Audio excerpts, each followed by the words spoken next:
It was almost 9 o'clock at night. The parking lot was nearly empty. The kind of quiet that makes every small sound feel too loud.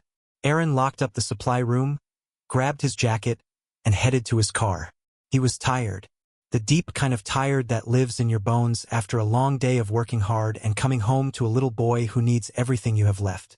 He was almost at his car when he stopped. Someone was climbing through his window, not standing beside it, not leaning against it, actually climbing through it. He blinked. Once, twice, and then the person turned around. It was Julia, his boss, the woman who ran Monday morning meetings without blinking. The woman whose approval the entire office chased like it was oxygen. She was halfway through his car window, and she looked just as shocked to see him as he was to see her. For a long moment, neither of them spoke. The silence said everything neither of them was ready to. If this opening already has your heart racing, you are exactly where this story wants you. Aaron didn't move. He just stood there in the dim parking lot light, his jacket hanging from one hand, his eyes locked on the woman who signed his paychecks. Julia slowly pulled herself back through the window. She straightened her blazer, smoothed her hair. Like if she fixed her appearance fast enough, she could also fix how completely exposed she looked in that moment. But Aaron had already seen it. He had seen the version of her that existed before the composure came back. And that version looked nothing like his boss. In the office, Julia was a force. She walked into rooms and conversations shifted. She spoke and people leaned forward. She made decisions quickly, cleanly, and without apology. Every junior manager wanted her approval. Every senior director respected her instincts. Aaron had worked under her for almost 2 years. He had watched her run back-to-back meetings without losing her thread. He had seen her handle a company crisis at 10 in the morning with the same steady hands she used to hold her coffee cup. He had always assumed that was just who she was. All the way through. Steady. Certain. Untouchable. But tonight, standing in an empty parking lot with the night air cooling around them, Aaron was looking at something entirely different. Julia's eyes were not sharp the way they were in conference rooms. They were soft in a way that almost didn't fit her face. Her shoulders, which usually carried that quiet executive authority, were slightly rounded. Like she had been holding something heavy for a long time and had finally gotten tired of pretending she wasn't. She looked uncertain. She looked human. And Aaron did not know what to do with that. He had spent 2 years keeping a careful, professional distance from her. Not because he disliked her, but because men like Aaron learned early that some distances exist for good reasons. He was a single dad.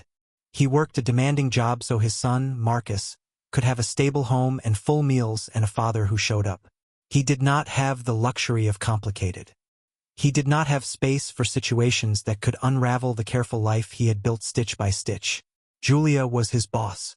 She was polished and powerful and lived in a world that operated by different rules than his. So Aaron had done what he always did. He kept his head down. He did his work well. He said good morning and good night, and nothing in between that could be misread. He had built a wall so quietly that he had almost convinced himself it wasn't there. But now she was standing 3 feet away from him. Not in a boardroom. Not behind a desk. Just standing there in the dark, looking like someone who had made a decision they were no longer sure about. And Aaron felt something shift inside his chest. Not dramatically. Not like in the movies. Just a small, quiet shift. The kind you almost miss. The kind that matters most. He had looked at Julia 100 times across meeting tables and office hallways. But this was the first time he had actually seen her. The woman behind the title. Behind the blazer and the boardroom voice and the carefully managed expressions. She was still there. Quietly. Waiting. And something about that. Something about the rawness of this moment made Aaron's carefully built wall feel a little less solid than it did this morning. If you have ever seen someone differently in one single moment, you already know exactly what Aaron is feeling right now. Drop a comment and tell us. Have you ever seen someone's real self by accident? The silence between them had gone on long enough. Aaron cleared his throat. He kept his voice steady, the way he did when Marcus asked hard questions he wasn't ready to answer. "Julia," he said quietly, "what are you doing at my car?" She opened her mouth, closed it, looked down at her hands like the answer might be written there somewhere. And then she looked up at him. Really looked at him. The kind of look that doesn't belong in a professional setting. The kind that carries too much weight to be accidental. "I came for you," she whispered. Aaron went very still. The parking lot felt smaller suddenly. The night air felt closer, like the whole world had quietly leaned in to listen. It didn't come out all at once. The truth rarely does. Julia talked slowly, carefully, the way someone speaks when they have rehearsed the words 100 times but still can't quite trust them out loud. She told him she hadn't planned any of this. She had been walking to her own car when she noticed his. She recognized it immediately. The small dent on the back bumper, the little blue sticker on the rear window that Marcus had picked out at a school fair. She had noticed those details months ago without meaning to.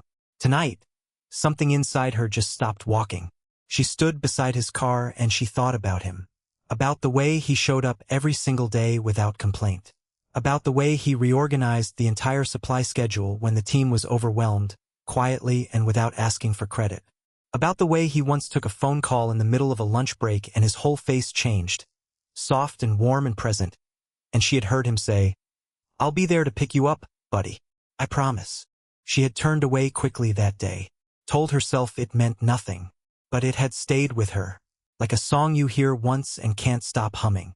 "I kept telling myself it was just respect," Julia said. Her voice was quieter now, quieter than Aaron had ever heard it. "That I just admired your work ethic." She paused. But that wasn't all of it. Aaron leaned against the car beside her. Not close, but not far either. He didn't speak. He had learned that some moments need room to breathe. Julia continued. She told him about the morning she had arrived at the office early and found a handwritten note on her desk. A reminder about a rescheduled vendor call. It was from Aaron. Just a small, practical note. Nothing romantic. Nothing intended to be anything more than helpful. But she had read it 3 times. Because it was written in the handwriting of someone who paid attention. And no one in Julia's life had paid that kind of quiet, steady attention to her in a very long time. "I think I started falling somewhere in between the small things," she admitted. "And I didn't know how to stop." Aaron looked at her for a long moment. He thought about Marcus. He thought about the life he had built. He thought about every reason this was complicated and risky and probably unwise. And underneath all of that thinking, quiet and persistent and completely inconvenient, was one simple feeling. He understood exactly what she meant, because he had noticed things too. Small things, steady things, the kind of things you only notice when someone has already taken up space in your heart without asking permission. He just hadn't let himself say it yet. Sometimes love doesn't arrive loudly. Sometimes it sneaks in through the small things. A note, a look, a moment you almost missed. If this story is already pulling at your heart, hit that like button and stay with us. It only gets deeper from here. Aaron pushed off the car. He ran one hand through his hair and took a slow breath. And then, gently but clearly, he took a step back. Not a cruel step. Not an angry one. The kind of step a man takes when he knows that staying close will make it harder to think straight. "Julia," he said. His voice was careful, like he was carrying something fragile. "I hear you. Ido." He paused. "But I can't do this." It wasn't that he didn't feel anything. That would have been easier. If Aaron felt nothing, he could have smiled politely, said goodnight, and driven home without his chest feeling tight. But he did feel something. He had felt it for a while now. That quiet, inconvenient pull that shows up when you are not looking for it and refuses to leave when you ask it to. The problem was everything else that came with his life. Marcus was 7 years old. He had his father's eyes and his late mother's laugh and a heart so open it sometimes made Aaron ache just to look at him. That little boy had already lost one person he loved completely. Aaron had made a promise, not out loud, but in the deepest part of himself, that he would never let careless decisions bring more instability into Marcus's world. Getting involved with his boss was not a small decision. It was the kind of decision that had consequences in every direction. If it went wrong, and Aaron had learned that things could go wrong even when people meant well, he could lose his job, his income, the stability that Marcus depended on. That was not a risk he could take lightly. That was not a risk he could take at all. So Aaron did what he had always done when feelings showed up uninvited. He managed them. He was polite to Julia at work. Professional. He responded to her emails promptly and attended every meeting and did his job with the same quiet dedication he always had. But he stopped lingering. He stopped being the last one to leave a room she was in. He stopped letting their conversations go one sentence longer than necessary. He rerouted the small moments before they could become something bigger. He built the wall back up, brick by careful brick. But Julia did not disappear. And that was the part Aaron hadn't planned for. She didn't make it dramatic. She didn't push or pressure or show up at his car window again. She simply continued being present in his life in the most ordinary ways. She started a new mentorship initiative at work and quietly selected Aaron as one of the leads. She remembered that Marcus had a school recital coming up and adjusted the Friday meeting time without explanation. She left a coffee on his desk one morning, the exact order he always got, which meant she had noticed, with a small sticky note that said simply, "You've been working hard." It shows. She wasn't chasing him. She was just being steady. And steady, Aaron was discovering, was far more dangerous than dramatic. Because he could resist a grand gesture. He had done it. But he did not know how to resist someone who showed up consistently, quietly, and without asking for anything in return. That was exactly how Marcus's mother had loved him once. And the memory of it, warm and aching all at once, cracked something small but significant in the wall Aaron had worked so hard to rebuild. Aaron is trying so hard to protect his heart. And his son. But some people don't storm your walls. They just wait quietly until the walls come down on their own. If you understand that kind of love, comment below. And if you are not subscribed yet, this story is just getting started. It started with a look. That was all it ever takes. One of the junior coordinators, a sharp-eyed woman named Dana, had stayed late the same night Julia was in the parking lot. She hadn't seen everything, but she had seen enough. Julia near Aaron's car. The two of them standing close in the dim light.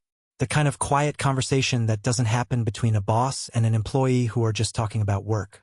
Dana hadn't said anything immediately, but she had remembered. And 3 weeks later, when the office mood shifted and people started looking for something to talk about, she mentioned it. Casually. The way people do when they want to start a fire but don't want to be seen holding the match. By the following Monday, the whole floor knew. The whispers moved fast. They always do in offices. Through lunch breaks and group chats and those small sideways conversations that happen near the coffee machine when people think no one important is listening. Aaron heard it from a colleague who pulled him aside with the uncomfortable energy of someone delivering bad news they are slightly too interested in. "People are talking," his colleague said, "about you and Julia. Someone saw you two together in the parking lot after hours." Aaron kept his face calm, but his stomach dropped. He had been so careful. He had taken the step back. He had rebuilt the distance. He had done everything right. And somehow it hadn't mattered. Because the moment had already happened. The parking lot. The whisper. Julia's voice saying, "I came for you," in the dark. That moment existed whether he had walked away from it or not. And now it was living in other people's mouths.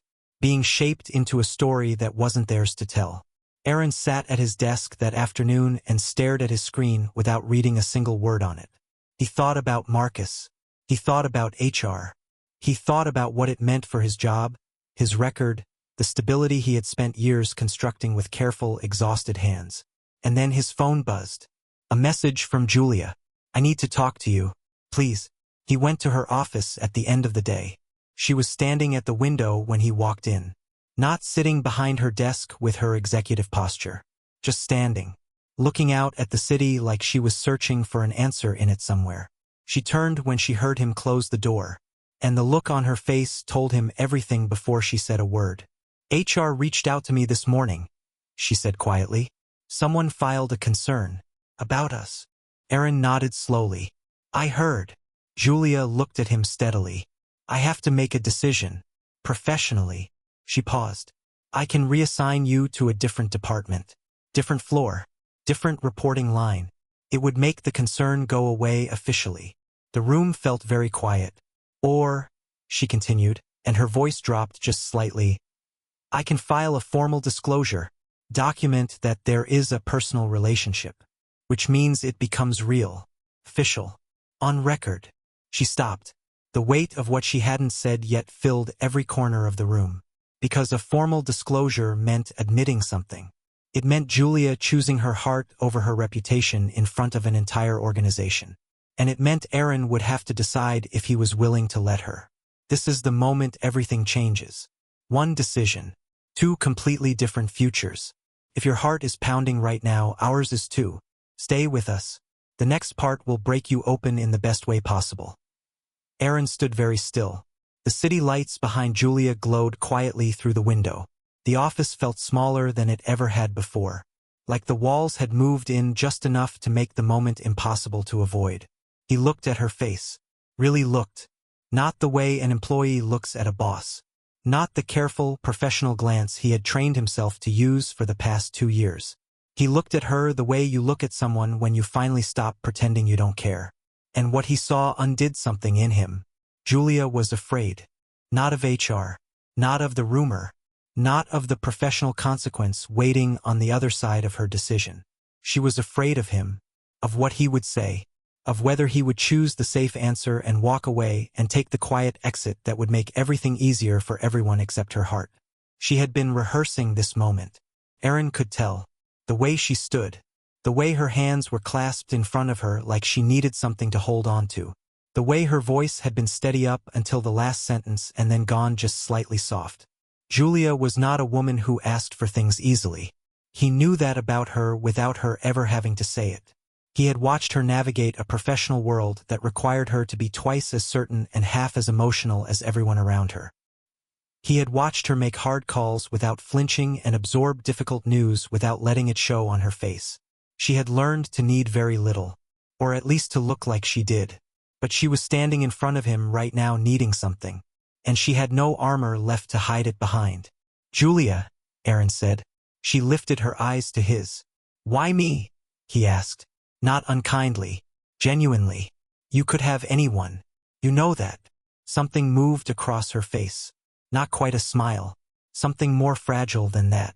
"Because you don't perform," she said quietly. "Everyone in this building performs. They perform confidence or competence or likability. They show me what they think I want to see." She paused. "You just show up. Every day.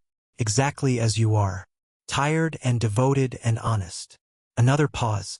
"Do you know how rare that is?" Aaron felt the words land somewhere deep. She wasn't finished. "I have been in rooms full of impressive people my whole life," Julia continued. "And I have been lonely in every single one of them." Her voice was barely above a whisper now. "And then I watched you take a phone call in the break room. You thought no one was listening. You told your son you would be there. And your whole face changed." She stopped, drew a slow breath. "I thought that. I want that. That realness. That showing up." She looked at him with every wall completely down. "I want that with you, Aaron." The room was absolutely silent. Aaron's chest felt full in a way that almost hurt. He thought about Marcus. He always thought about Marcus first. But this time the thought felt different. It didn't feel like a reason to run. It felt like a reason to be honest. Because what kind of example was he setting for his son if he let fear make every decision for him? What was he teaching Marcus about love if he walked away from it every time it asked something real of him? He took a step toward her. Not away. Toward. "File the disclosure," he said quietly. "I'm not going anywhere." He chose her. With everything at stake, he chose her. If this moment made you feel something real, this is the time to subscribe. Because the ending of the story is something you will want to see through to the very last word. 3 months later. Aaron's life looked different. Not dramatically. Not in the way that gets noticed from the outside all at once. But in the small, everyday ways that actually matter. The way his mornings felt less heavy. The way he moved through his days with something warm and steady underneath all the ordinary hard work. The way Marcus had started drawing pictures with 3 people in them instead of 2. A tall man, a small boy, and a woman with long hair who Marcus had decided very seriously should always be drawn holding a coffee cup. Kids notice everything. Aaron had learned that a long time ago. The disclosure had not been easy. There were conversations with HR that required careful, honest words. There were colleagues who whispered and then, finding nothing dramatic to feed on, eventually stopped. There were a few raised eyebrows from people who thought they understood the situation and didn't. Julia had handled all of it with the same quiet strength she brought to everything. But Aaron had seen what it cost her. He had seen her sit with the discomfort of being talked about, of having her professionalism quietly questioned by people who didn't know her story, of walking into rooms and feeling the shift in energy and choosing to stand straight anyway. She had never once asked him if it was worth it, but Aaron made sure she never had to wonder. He showed up for her the way she had shown up for him, in the small ways, in the steady ways. He learned how she took her coffee and made sure it was ready on the mornings she had early calls. He listened when she talked about the parts of her job that exhausted her, not to fix them, but just to make her feel less alone in them. He was honest with her when something bothered him, and he gave her room to be honest back. He brought Marcus to meet her on a Sunday afternoon at a quiet park. He hadn't made it a big moment. No long explanations. No rehearsed introductions. He just let it be simple. Marcus had looked at Julia for approximately 4 seconds before asking if she knew how to skip stones. Julia had admitted she did not. Marcus had taken her hand with the full confidence of a 7-year-old who has decided something, and led her to the edge of the water to teach her. Aaron had stood back and watched, and the tightness that had lived in his chest for years, the one made of grief and caution and the exhausting weight of doing everything alone, quietly released, like something that had been held too long finally being set down. Julia found him standing there. She left Marcus hunting for the flattest stone he could find and walked back to where Aaron was. She stood beside him, their shoulders almost touching. "He's incredible," she said softly. "He is," Aaron agreed. A comfortable quiet settled between them. The good kind. The kind that doesn't need to be filled. Then Julia turned to look at him, and her eyes held everything she had whispered in that parking lot and everything that had grown from it and everything she was still learning to let herself feel without apology. "Thank you," she said quietly, "for not walking away." Aaron looked at her, at this woman who had climbed halfway through his car window and accidentally changed his entire life. He reached over and took her hand. "Thank you," he said, "for coming back." And just like that, a parking lot, a whisper, and 2 people brave enough to choose each other became a love story worth every complicated, beautiful step. If the story moved you, share it with someone who needs a reminder that real love still exists. And if you have been here from the very first outline, thank you. You are exactly the kind of heart this story was written for.